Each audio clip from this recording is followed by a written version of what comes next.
పెద్దపల్లి జిల్లా ధర్మారం మండలం ఎర్రగుంటపల్లిలో గ్రామస్తులు సామూహిక పోచమ్మ బోనాలను ఘనంగా జరుపుకున్నారు.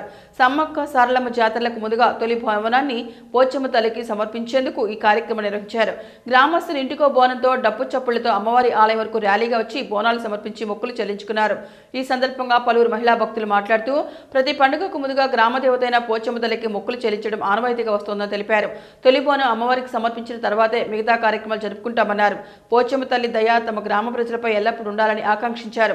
తమ గ్రామాల్లో జరిగే సమ్మక్క సారలమ్మ జాతరకు పెద్ద సంఖ్యలో భక్తులు తరలివచ్చి అమ్మవార్ల కృపకు పాత్రలు కావాలని కోరారు.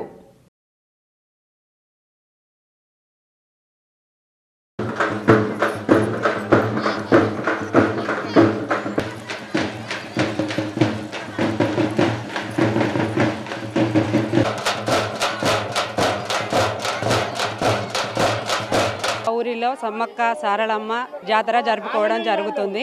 ఏ జాతర చేసినా ముందుగా పోచమ్మ బోనాలు చేయడం ఆనవాయితీ. కావున ఈ రోజు ఎర్రగుంటపల్లి గ్రామ ప్రజలందరము కలిసి పోచమ్మ బోనాలు ఘనంగా నిర్వహించుకోవడం జరిగింది.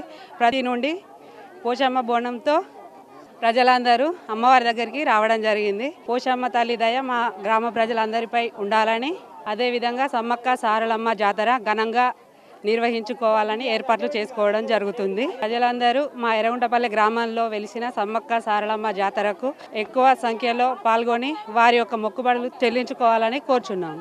జాతరను పురస్కరించుకొని మనం బోనాలు ఫస్ట్ పోచమ్మకు వేసుకోవాలి. ఏదైనా ఆనవాయితీ ప్రకారం ముందుగా పోచమ్మకు బోనం చేసుకొని ఎక్కువ సంఖ్యలో అందరం ఇంటింటికి బోనం తీసుకొని, అలాగే సమ్మక్క సారక్క జాతరను కూడా అధిక సంఖ్యలో అందరూ మొక్కుబడులు చెల్లించుకొని సంతోషంగా ఉండాలని కోరుచుంటున్నాను.